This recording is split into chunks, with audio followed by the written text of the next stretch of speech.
As the automakers shift more of their attention to electric cars run with lithium-ion batteries, lithium miners could easily become the benefactors. Waldo Perez is the president and CEO of Lithium Americas. He joins us in Toronto from his usual base in Argentina. Thank you for joining us. Thank you. You're here in Toronto to the middle of the week. Absolutely. In a very busy time for you. Tell me about how the joint venture with Magna came along in the first place. Well, in the first place, some common friends in the banking business came to put us together, and that basically built up a relationship. They have been investing on the private rounds with our company, and right now they supported us in our recent IPO that was completed 1 month ago. And tell us what your contribution to the Magna relationship will be. Our contribution basically is to provide the lithium carbonate that is required to build lithium-ion batteries. So basically we have a business relationship where they own certain equity of our company, and in return they have the right to offtake agreements of up to 25% of the production that we have. Lithium, is this the new oil for the auto industry? Well, there is a fundamental difference that everybody has to understand. Lithium is not a fuel, it's actually a storage, right. In order to be able to run the cars. But basically, if cars are run electric, yes, lithium is a very significant component. And this is a newer technology than the battery technology we're accustomed to already. You know, you got the old nickel-cadmium technology, yes. Very heavy, very slow. Absolutely. Not only that, it's environmentally friendly, it's light, and it's 10 times, it's able to storage more than 10 times more energy than any other battery. Tell me about where this comes from. You know, Argentina, but there are other places around the world that are now cropping up. Like, for example, today we had a location in the Middle East which could have $1 trillion worth of this stuff in the ground. Well, lithium is found in two types of environments, in hard rocks and brines. Brine is basically an hypersaline fluid. Because the lithium is dissolved within a fluid, you have to have a very dry environment to host it. Afghanistan. That could be.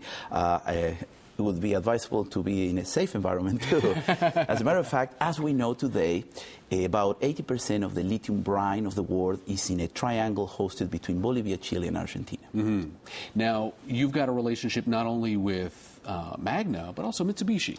Absolutely. They are also equity partners, big supporters for us, and we also have a technological agreement with them to share the way to extract and produce what is called lithium-grade, battery-grade lithium. Mm-hmm.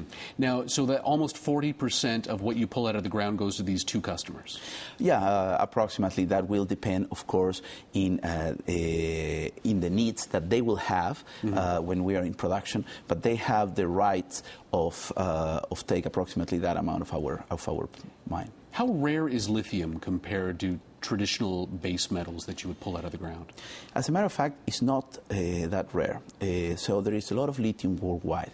The issue is the following. In order to process the lithium, the brine, that hypersaline fluid that is usually in salars environments, has to be chemically clean. So there are some components like magnesium that are actually pollutants to the lithium production. So you don't only need lithium and lithium in enough amount, but you also need a clean brine. And of course, having paved roads and proper infrastructure helps a lot to the projects. Mm-hmm. Something that you can offer over, say, anybody who would put a shovel in the ground in Afghanistan to try to pull $1 trillion worth of stuff out of the ground. Yeah, well, you can go even to closer examples like the one that is in Uyuni, Bolivia, that also have very difficult infrastructure challenges to face, say. What's your exploration schedule?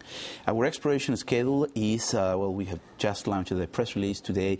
We are on a very aggressive exploration timeline, and by the end of the year, we just produced an inferred resource, 43101 compliant, of 4.9 million tons of lithium carbonate, which is approximately the 6th largest lithium deposit in the world under that standard.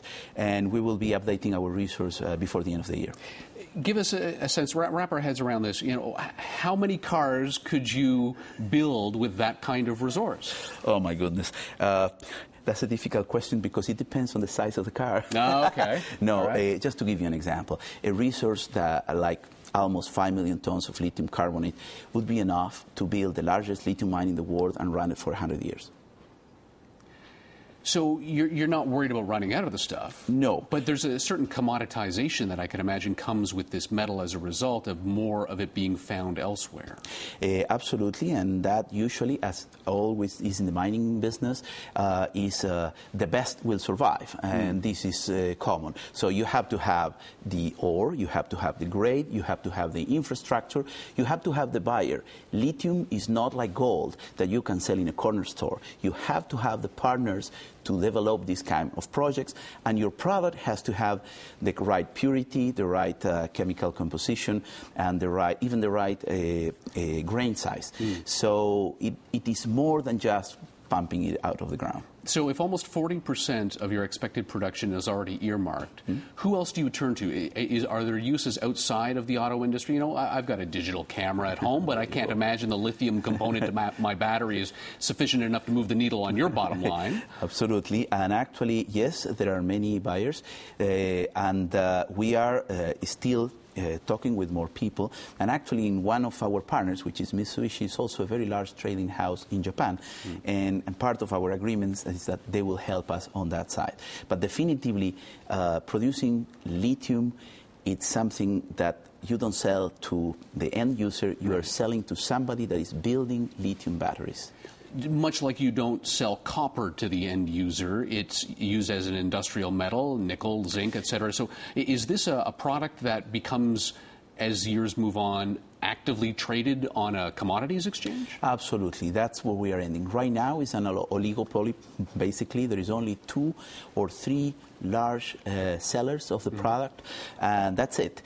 You couldn't imagine there is more battery manufacturers than lithium producers, and that's actually weird. That's not usually the way it happens. So I can clearly see more producers coming online as the market grows, definitively. Tell me about the environmental component to this, because as you point out, there is a certain chemical process necessary to go through. How do you ensure that you stay within the confines of what will be attractive to the final consumer? Because people will say, I don't want to buy an electric car if it means ultimately that they're doing more damage to the environment than good. Absolutely. Well, the electric car has a fantastic advantage over the combustion engine. You are basically having zero emission. Now, we should take into account that electricity is being generated somewhere for you to run on zero emission. So it's not a Zoom zero example, but definitively it is a lot more energy, from the energy perspective, a lot more reasonable to make, for example, hydropower converted into your car on your everyday mobility than doing in a small combustion engine. So the environmental component, I think, we have a tremendous support from either government and environmentally friendly and conscious people that want to consume this. Well, fascinating conversation. Thank you so much for your time. Thank you very much. Waldo Perez, President and CEO of Lithium America, is joining us here in studio.